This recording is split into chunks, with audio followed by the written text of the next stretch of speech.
welcome back with Mrs. Ma Abdurrahman, science teacher. We will learn about atmospheric layers. First of all, we will talk about atmospheric envelope. It is a group of gases attracted to the Earth by gravitational force. So we can say it is a gaseous envelope rotating with the Earth around its axis, and it extends for about 1000 kilometers above sea level. Let's ask a question. Does air exert pressure? The answer is yes, in all directions, and called atmospheric pressure. We can represent atmospheric pressure as the weight of air column of an atmospheric height on a unit area equal 1 meter square. Its measuring unit is a bar or millibar, where 1 bar equals 1000 millibar. We can define normal atmospheric pressure as it is the atmospheric pressure at sea level, and it equals 1013.25 millibar. Why don't we get crushed by atmospheric pressure? Because the internal pressure in the human body is equivalent to the external atmospheric air. The internal pressure inside the human body exerted by nose, ears, stomach, lungs, and is equal to external atmospheric air. So we can say internal pressure in the human body and external atmospheric air cancel each other. From factors in which affects atmospheric pressure is height. We find that when the elevation above sea level decreases, such as we go down, atmospheric pressure increases due to increasing the length of air column and vice versa. We deduce that the density of air decreases by increasing the elevation above sea level. 50% of mass of air at height 3 kilometers and 90% of mass of air at height 16 kilometers. The atmospheric pressure is measured by instruments called barometers, such as aneroid, which is used to determine the possible day weather, and altimeter, which is used by pilots to measure the elevation of navigation based on atmospheric pressure. Now we will talk about atmospheric pressure maps. In atmospheric pressure maps, points of equal pressure are joined by curved lines called isobar. So, isobar is a curved line joining points of equal pressure in atmospheric pressure maps.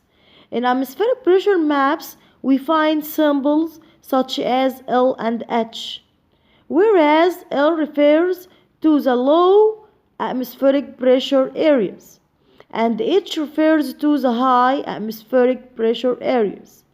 The wind moves from the areas of high atmospheric pressure to the low one. Layers of atmospheric envelope classified according to change in both of atmospheric pressure and temperature into 4 layers above sea level, which are troposphere, stratosphere, mesosphere, thermosphere. There is a region between each 2 successive layers without a change in temperature, but remains constant. The region between troposphere and stratosphere called tropopause. The region between stratosphere and mesosphere called stratopause. And the region between mesosphere and thermosphere is called mesopause.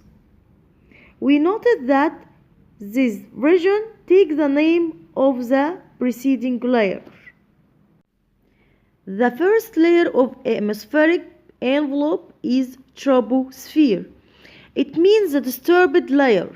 because all atmospheric turbulences such as weather changes take place in it. It extends for 13 kilometers above sea level. We can say its height is 13 kilometers. So its thickness also 13 kilometers. Its temperature decreases at a rate 6.5 Celsius degree for each 1 kilometer height until it reaches the lowest value about minus 60 Celsius degree at tropopause. From the previous, we can calculate the temperature at any height from sea level in troposphere layer using this relation. Temperature at a certain height equal temperature at sea level minus the decrease in temperature. The decrease in temperature equal height in kilometer times 6.5 Celsius degree. But when we calculate height from the temperature, we use this relation. Height equal temperature at sea level minus temperature at certain height over divided by 6.5 Celsius degree.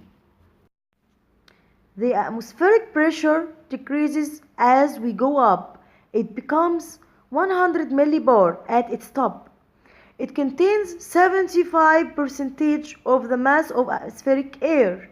So all weather conditions take place in this layer, such as rains, wind, clouds. It contains 99% of water vapor, which organizes the Earth's temperature. As when water evaporates, heat is carried from the Earth's surface into the atmosphere and returned back by rain falling. We find in this layer that hot air currents of less density move upwards, while cold air currents of high density move downwards. So the air movement is vertical. Let's study second layer, stratosphere. It is called ozonic atmospheric envelope due to presence of ozone layer at the upper part of height from 20 to 40 kilometers above sea level. It extends for 50 kilometers with a thickness of 37 kilometers. The temperature increases gradually from minus 60 Celsius degree until it reaches 0 Celsius degree at the top of the layer due to absorption of ultraviolet rays by ozone layer. As we go up in atmospheric envelope, the atmospheric pressure decreases due to decreasing of weight of air column. So atmospheric pressure in this layer decreases and becomes 1 millibar. Pilots prefer to fly their planes in this layer, in the lower part, as it doesn't contain clouds or weather changes and the air movement is horizontal. So it is convenient for flying planes. Now with the third layer, mesosphere.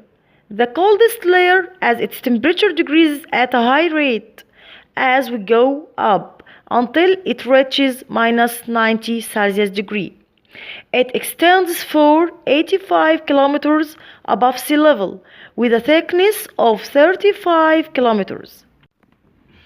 As we know, the atmospheric pressure decreases until it becomes 0.01 millibar.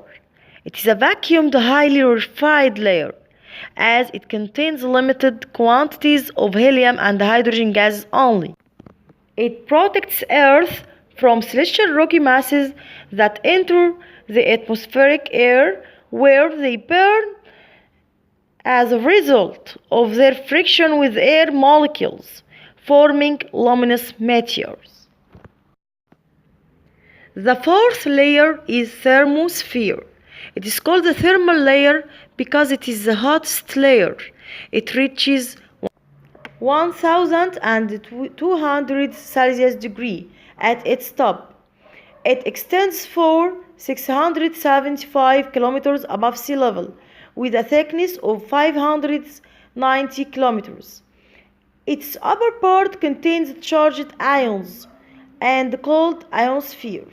Ionosphere layer is a layer that contains charged ions, and it has an important role in wireless communications as it reflects radio waves transmitted by radio stations and communication centers. It is surrounded by two magnetic belts, Van Allen belts, which scatter harmful charged cosmic radiations away from the Earth before entering the ionosphere, causes the occurrence of Aurora Phenomenon. Aurora Phenomenon is a phenomenon that appears as a brightly colored light curtains seen from the both pole north and south. Finally, exosphere is a region in which the atmospheric envelope is inserted in outer space and satellites orbit in it around the Earth. Goodbye and wait for me for the next video inshallah.